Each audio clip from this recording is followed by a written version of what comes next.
Starting, good afternoon, everyone. Thank you for joining our fourth webinar this afternoon. Today, we are pleased to welcome Professor Bashar Malkawi, our special guest from UAE. Professor Bashar is Dean and Professor of Law at University of Sharjah. He received degrees in law from American University, Washington, College of Law and University of Arizona, USA. He taught at universities in Jordan, UAE, Italy, and United States. He has written over 70 articles of law reviews and professional publications.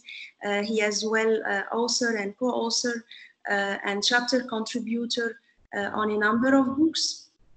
Besides his scholarship, he frequently consults for a wide array of international organizations, governments, and international law firms. So today he will be sharing with us his expert opinion on China's industrial policy and lessons learned. With this, I ask our audience and attendees today to give your full please attention to Professor Bashar. Please make sure that your mics are turned off. At the end of this lecture, I will be sharing with you a form for your feedback on today's lecture and our webinar. So now I'm giving the talk to Professor Bashar. So you have your time now. Thank you, Professor. Thank you. Thank you, Dr. Hebatallah, for your kind introduction and for your invitation. I'm pleased to present at the Jindal Center for the Global South. This is a great opportunity to present for a great audience and a great institution well known in India and all over the world. I chose the topic about China's industrial policy. And it seems that it's the right time to talk about this, considering, unfortunately, the COVID-19 health crisis and how this interacts with the trade policies of several countries, such as China and the US, India, and other large economies. And this will affect countries and people for many years to come. So I'll start off with talk about a bit about historical perspective and then delve into specific policies adopted by China, to showcase the industrial policy adopted by China. And the purpose of this presentation or lecture is not to advance or argue that every country should adopt industrial policy because this will ultimately lead to the collapse of the multilateral trading system, but hopefully to highlight some of these policies and how we can counteract these policies, hopefully to achieve a better trading system. Of course, over the years, China articulated several steps in order to implement its agenda, which is legitimate to build an economic power like any other country. Of course, from the US perspective, and this has been going on for the past few years and likely will happen to in the short and medium term, the US wouldn't afford from the standing viewpoint of having good manufacturing jobs, from the standpoint of leading in research and development, even from national security, to stand aside while China implements its industrial policy. And perhaps the recent or the ongoing health crisis showed and taught many countries how supply chains when run through countries can be affected by their policies. As such, we will see, and this is what I guess, there will be movement of supply chain centers from China into other countries like India and Vietnam. So these supply chains are not dependent on one country only, and we've seen this in the ongoing health crisis. Of course, if you look at the statistics, China has risen into economic power late 1990s and now became the second largest economy, replacing second-ranked Japan. And even now, Japan is sliding into the fourth place, and India, such a large economy, is replacing Japan and its lackluster performance. Now, if you look, for example, in the US in 2001, the economy of the US was 6 times that of China. By 2018, it was only 1.5 times bigger than China. So you see the decline over the years in the preeminence of the US economy compared with China. Now, even it's expected that China will be on a track to surpass the US to become the largest and most important economy in the next 30 years. So you see the urgency of measures adopted by China to advance its agenda, and the countermeasures adopted by the US to try to curtail and contain the spread of Chinese economic power. Of course, there are many reasons that could justify or provide background of China's economic prominence. And this perhaps exacerbated or increased as a result of China's accession to the WTO, as a result of globalization and opening market. For example, Shanghai Stock Exchange 40 years ago was closed. Now, since China's accession to the WTO, it opened to international markets.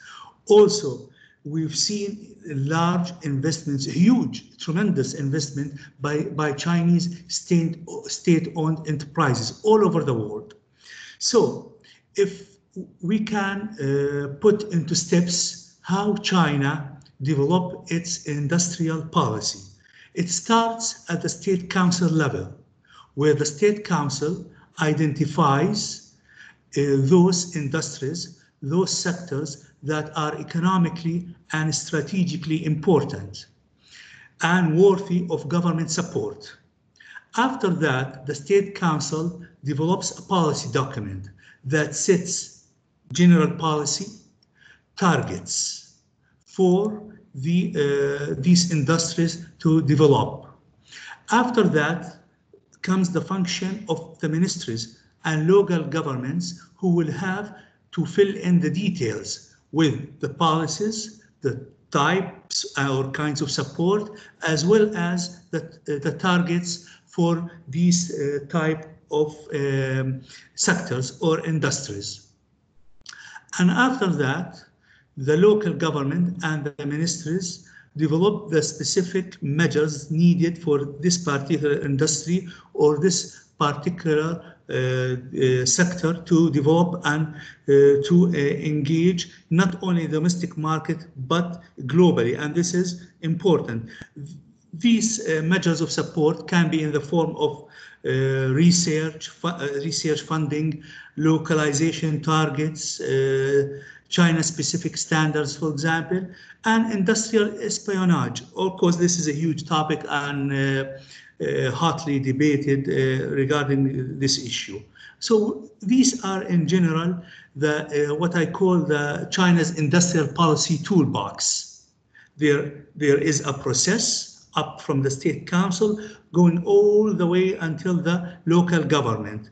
And China has a toolbox where they can pick and choose any instrument that will advance this policy. For example, they can set targets for the domestic market, for the international market. Those firms or companies must meet. There could be also state funding in the form of subsidies, tax breaks. Also, for example, favorable treatment for example, government local production or government procurement. There can be, for example, specific technology standards for domestic consumption or domestic production and for international production. There can be also certain direction by the government towards certain investment and technological imports. There can be also recruitment of foreign talents targeted towards certain industries, as well as I mentioned lastly, industrial espionage. So this is the toolbox that can be used by China to advance certain sector or certain company. Of course, what I mentioned is not to suggest that other countries should follow similar path. But it highlights, and this is my own belief, that hardcore manufacturing industry is crucial for any economy. Now we're talking about, of course, digital companies and digital development, but this is my own belief and what I've written for a long time ago, that it's so important to have a strong manufacturing base. This is the hardcore of any economy.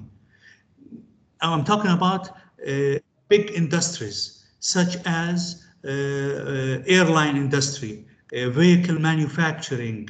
These are the kind of investments, long-lasting investments that provide employment for the middle class. That's why it's so important. And this is the crux of the disputes or trade wars between the US and China, because the US is losing this manufacturing base that provide well-paying jobs for the middle class, good employment for them. Now, I will take several examples of initiatives that has been undertaken by China and underlies some of the industrial policy within these initiatives. I will take, for example, the well-known one, OBOR, One Belt, One Road initiative.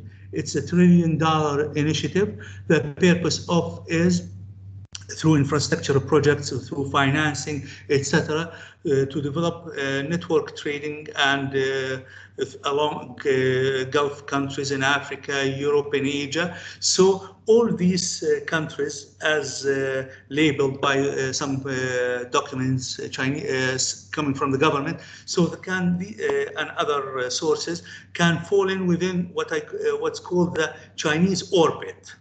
So, of course, this initiative is a good one, and there are also downside for this initiative in terms of issue of state sovereignty, the national security threats poses for the U.S. as well as for hosting countries. And we read so many news articles about what happens when countries default and they cannot pay the money financed by China. So, for example, in some African countries, China had to take over some ports. And so this raises a whole lot issues. Of course, this initiative, the OBOR, can be likened or resembles the Marshall Plan right after Second World War II, or World War II, excuse me. The U.S. developed Marshall Plan in order to revive Western economies who were devastated by the war. Of course, this serves self-interest purposes, which is not bad. I mean, every country works for itself. So at that time, the U.S. created this plan in order to help Western Europe stand up on its again, so they can buy American goods. And the same also can be applied or can be used as a reasoning for this initiative by China, which is nothing wrong. Every country, again, as I said, works for itself. But the difference is that the huge amount of money invested by China in this initiative, it has no parallel in modern history.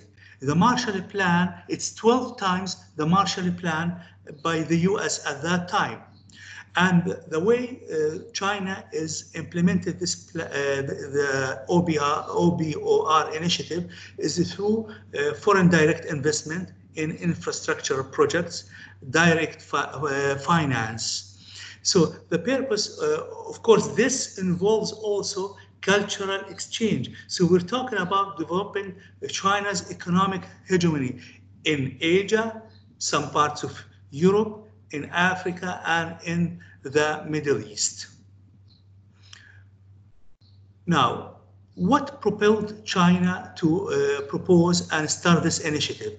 I would argue that as a result of opening markets, as a result of globalization, and as a result of free trade, China have seen large amount of incoming investment, huge economic performance. So they wanted to explore other avenues to broaden their investment basis. That's why, in part, they created this initiative.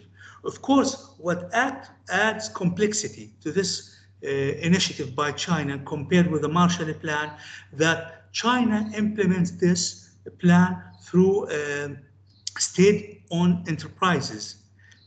And these enterprises make their decisions not solely on the basis of profit, but rather they are influenced by the government. So if you take all this into perspective, whether this initiative succeeds or doesn't succeed, it will have influence on nations and globally as well, economically and politically.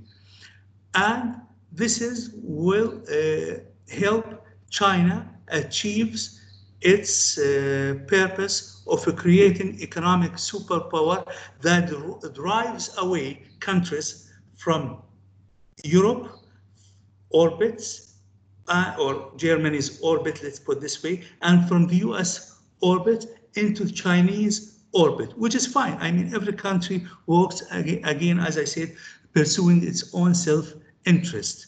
And the Chinese wants from this to influence the direction of Asian Development Bank. Again, nothing wrong with it, the same as the US is influencing decisions made by the International Monetary Fund and the World Bank. So this is, in general, about the OBOR initiative. As example, how China is trying to develop industrial policies that advances its own interest. If you look also at another example of interference in the market is through China's state-owned enterprises. Many large companies in China are owned by the government, and as such, they receive preferential treatment in terms of access to capital, in terms of approval, and they advance government aims. Of course, these state-owned enterprises raise concerns because of their connection to the government. Of course, state-owned enterprises are not limited or unique to China. Many countries in the world have state-owned enterprises. But what adds to the sensitivity of Chinese state enterprises is the political and economic structure of China. You have one-party system in China. You have a command economy. And this is what distinguishes China's state-owned enterprises from other enterprises in other countries. And they have, of course, these enterprises raise national security concerns. And I wrote an article almost 10 years ago about Dubai ports. Dubai Ports World, it's a large conglomerate based in Dubai, UAE, owned by Dubai government, which takes over and operates ports all over the world. Back in 2007, the Dubai port tried to acquire 2 ports in the US, and members of US Congress were up in arms at that time because of security concern. They were concerned that a government in an Arab country will take control over 2 sensitive US ports, and as such, the proposal to take over these 2 ports fell on deaf ears, and ultimately the initiative or the project failed on basis of national security grounds. And as a result of the health crisis that we are living in these days, perhaps you noticed that many governments, especially in Europe and the US, are trying to control and screen foreign investment, especially the one coming from China, because they do not want foreign-based investment or companies to take over local companies in the US and Europe, especially when they are suffering as a result of the lockdown and this health crisis. So, as I mentioned, many countries all over the world have state-owned enterprises, but what differentiates Chinese state enterprises from other state enterprises in other countries is the economic and political structure in China.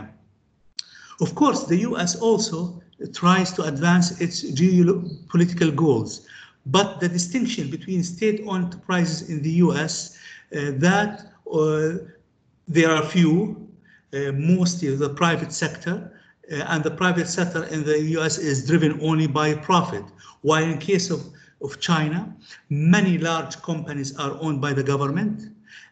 There are profit purposes, but there are also other purposes. That's why I expect that what you will see in the next few years, nationalist approach by the US and other countries in Europe toward China.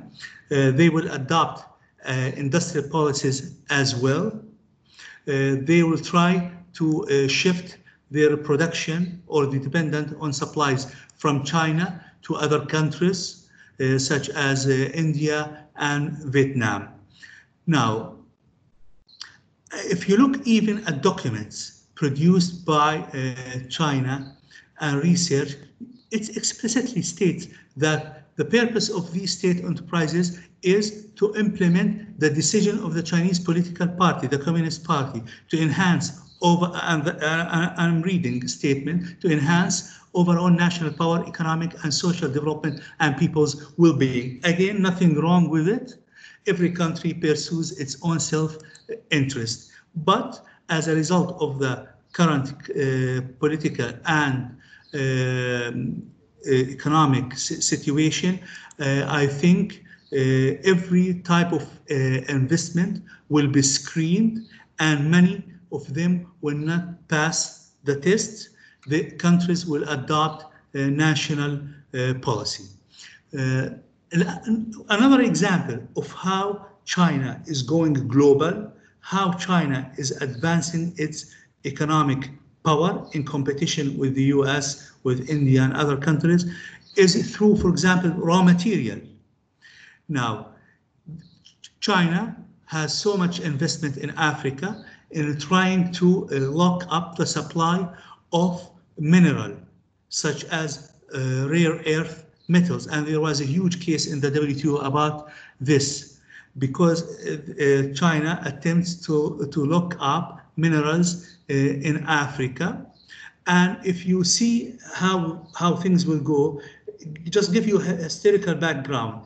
Back in mid-1980s, the US was self-sufficient in rare earth production. Of course, rare earth production is important for technology, for computers, for cars.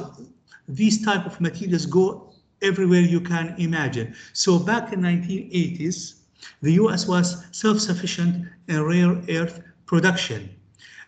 Now, more than 90% of rare earth materials needed for computers, for vehicles, for everything coming from China. So you see now how the balance tipped in favor of China.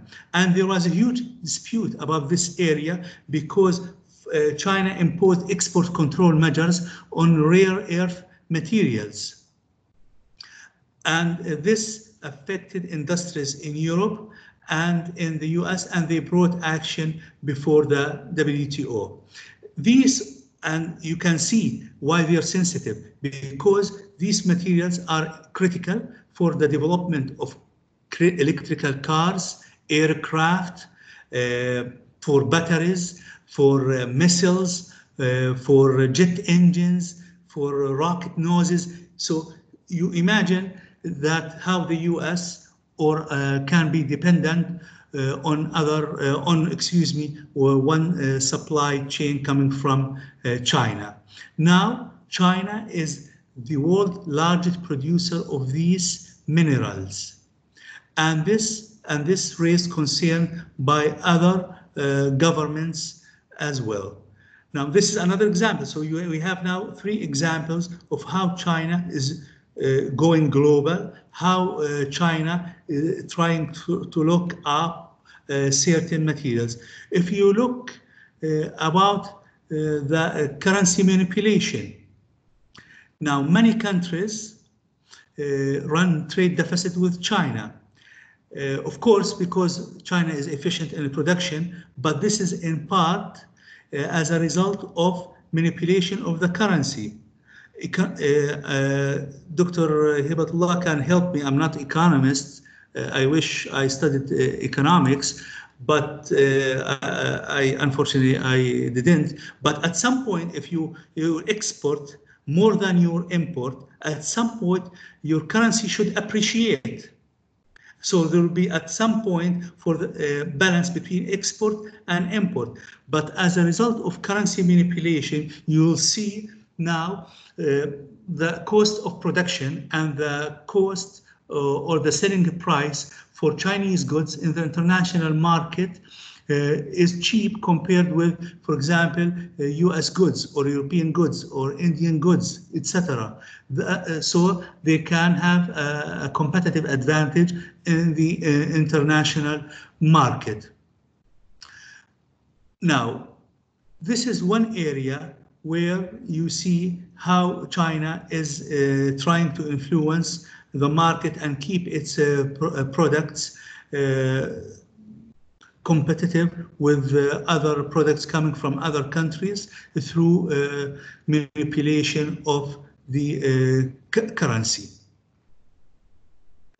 If you look at the statistics, you see that over the past few years, about 9 times, China were found to be manipulated its currency. The purpose is to maintain trade surplus, and this is one area where China has an advantage. So this is example number 4. Now, let's go about for another example, example number 5, how China is using its finance to acquire technology. Another area where China developed a strategy is to obtain technology and know-how through acquisition of foreign companies, through providing capital for startup companies, and through facilitation of investment to obtain cutting-edge technologies as well as intellectual property for the purpose of advancing the government industrial plans. Of course, control over the use of foreign exchange is important to influence outbound investment. Now, countries should be wary of this approach because this affects monetary inflows and outflows, and even a report made by the United States representative clearly stated that subsidies for fees and bank loans at government subsidized interest rate, policy bank loan support, priority administrative approval. These are examples of monetary measures that are taken by China to close in on the finance and through which they can acquire technology for the purpose of advancing many projects such as Made in China, excuse me, Made in China 2025, such as, for example, using less risk valuation, using, for example, subsidized interest rate, export tax rebate. You obtain rebate when you increase on your tax, when you increase your export. So these are some of the financial measures taken by the government in order to advance their policies. So in conclusion, I would say that every country pursues its self-interest. Now we live in a world where each country, unfortunately, adopts nationalist policy to advance its economy, and we are at the breaking point of the multilateral trading system. Unless countries with large economies such as China, EU, the US, and India come together and try to salvage the multilateral trading system. But I don't see this, at least in the short term, considering the current health crisis and the trade war that will result as a result of after the COVID-19 disappear. The purpose of China's industrial policy is to be a leader in high-tech manufacturing job. It's long past China as labeled as the manufacturing of the world. They're no longer this. They are trying to acquire high-tech manufacturing jobs to establish their military capability, their frontiers in space. As such, countries such as the US, the European Union, will not turn aside to these realities. And this will lead, as I expect, to trade wars. This leads to nationalist policies. Of course, I do not, in conclusion, as a final statement, I do not mean by my presentation or this lecture that countries should follow a similar path, that countries should adopt industrial policy. No, to the contrary, I'm a free trader, but I'm realistic as well, considering the geopolitical atmosphere we're living in, the multilateral trading system in danger, countries running into trade wars, and as such, this will lead to industrial policies, to national policies adopted by many countries, including China, the US, and other countries. And by this, I conclude my presentation, and I leave it for you, the floor for you, if you have any questions or comments to raise.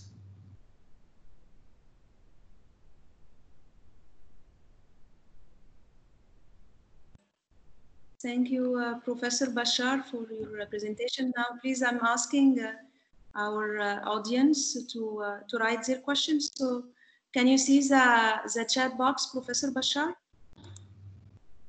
Yes, I see it, yes. Would you like that I read it for you? Or, Trisha?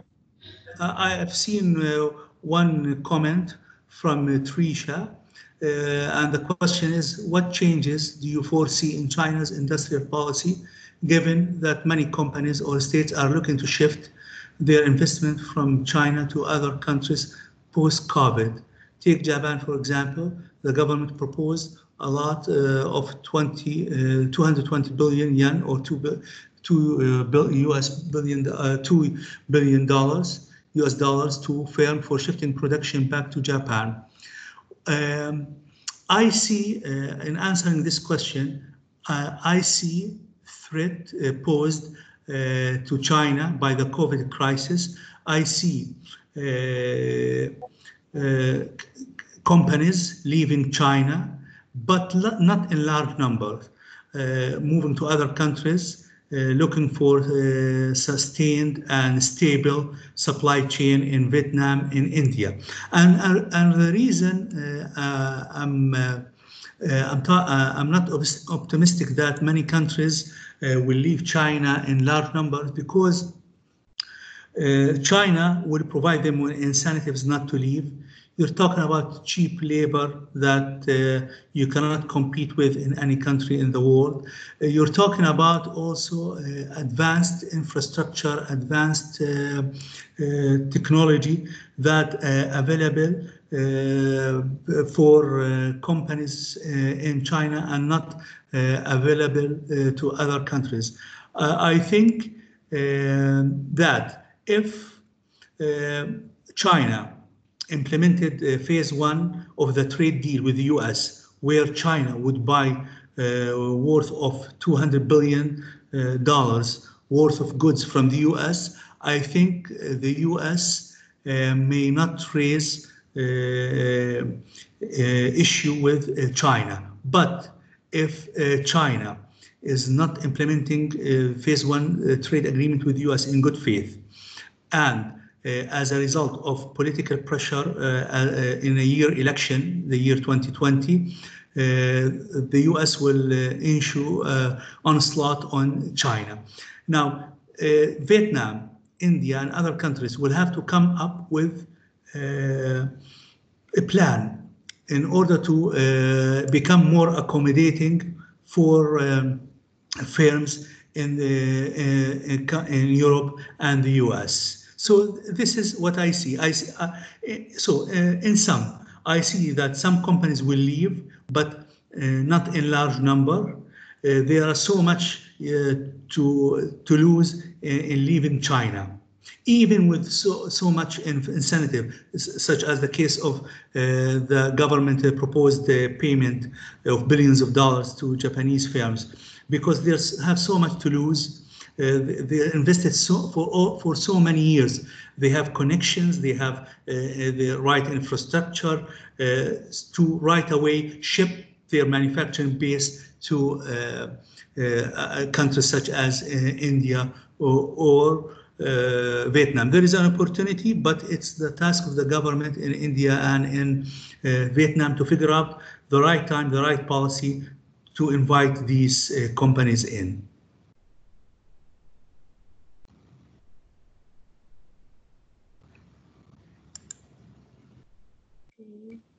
More questions? Please, would you write your questions in the chat box?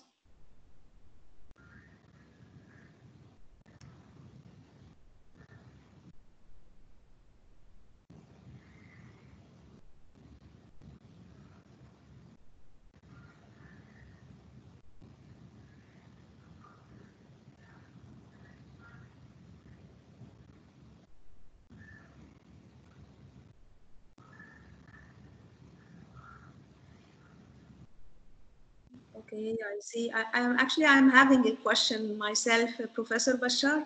Yes. If you allow me to ask this question, because in my course about South-South cooperation and international development finance, so in last lectures I was explaining to them about soft power and how countries they are using soft powers nowadays to reach certain economic and political goals, not through the traditional hard power. So can you consider that China industrial policy in Africa as a type of soft power that China is exerting in developing countries and in least poor countries especially? Yeah, yes, you're absolutely right. I mean, if you look at the type of investment and projects that China has invested in Africa and other countries, they're using soft power to influence the direction of investment. They're using soft power to influence ultimately policies of the government, and through acquiring businesses or firms through agriculture sector. If you're talking on some African countries, there is huge investment in the agriculture sector by many Chinese firms. Of course, these large Chinese firms, as I mentioned earlier, are state-owned enterprises, and they have profit basis and as well as not profit goals, so or motives. So ultimately, I think we've seen the trade war between two countries, the U.S. and China, and each one tried to build its own block. If you look at the U.S., they have now the U.S. MCA, U.S. Mexico Canada Free Trade Agreement. There is the block. Of course, the U.S. withdrew from the Transatlantic Pacific Trade Agreement now, and China stepped in, trying to fill this space through engaging in trade negotiation through the One Belt, One Road initiative, and trying also China now. We've seen that the U.S. withdraws from multilateral trading system by paralyzing the appellate body, and now China and the Europe trying to fill in the gap left by the U.S. So we'll see now that for the next few decades, we'll see competition between the U.S. and China over markets, over control, economically, politically, and even militarily. So, so we are having, thank you, Professor, for your answer on my question. And we are having two more questions from Sonal and Nurhan. Okay. Let me read from your point of view, what is the most important industry manufacture that China should be shifting to, especially after COVID-19? What's the most vulnerable being lost? I mean, the most that is vulnerable to being lost will be manufacturing. And I think the future and the focus of China post-COVID-19 will be on digital transformation. And there is a huge investment in Huawei, in fifth generation services. So there is a huge investment in China. I mean, China now is moving from being the manufacturing basket of the world into being that economy that provides not copycat goods, but rather its own innovation, its own intellectual property products, its own technological products. If you take examples of huge national heroes such as Huawei, you're talking about Alibaba. So these are the type of industries that China will advance in the next few years.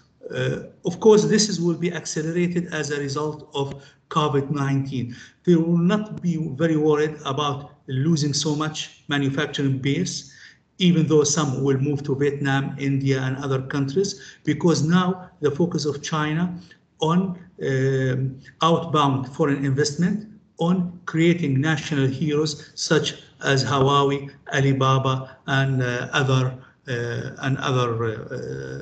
super giants.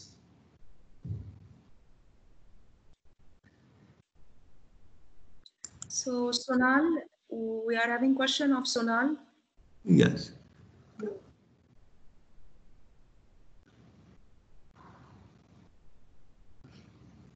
She's asking about other policies that other countries must learn from China to expand globally. Yes. Now, there is backlash against Chinese investment in Africa. And we've seen how sovereignty were affected when some countries defaulted on the payment of loans back to China, and they couldn't afford payment as a result of economic recession and downturn. And as such, China took over some ports in some countries or bought them for an unlimited period of time, and in some cases took over for 99 years. So, and this will cause suspicion by countries, but for developing countries, you're sort of between Scylla and Charybdis, or between hard and rock place. Now, you need finance, you need investment. Now, China has tremendous power and finance and money to spend.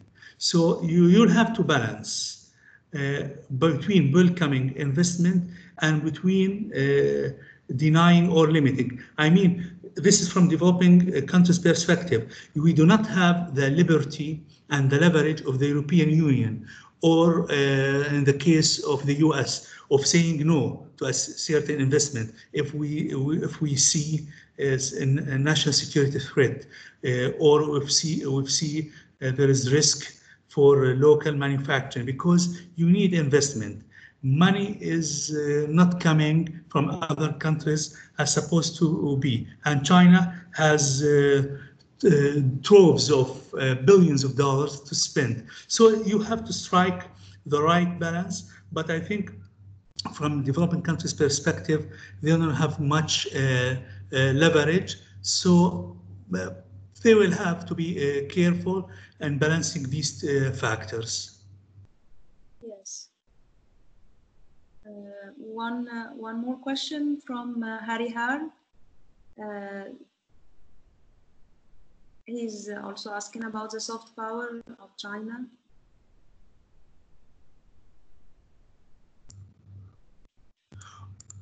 Yes, there are many, of course, many countries viewed for example, the OBOR initiative with suspicion. But again, you're now in need of foreign investment. This foreign investment creates employment. Now, African countries do not have the leverage to screen investment. Okay, they have their investment laws and they can modify their laws to screen investment. But they have to ask themselves, do we really need to limit Chinese investment and as such prevent us from benefiting from these type of investment, or we want to welcome them and we take the risk of being a default, of being influenced. So it's a balancing act. It's a balancing act between these all factors, and in my own belief, the economic factor will have a preponderance over other factors. We do not have much leverage compared with the European Union, compared with the US. So this is, the answer to this question.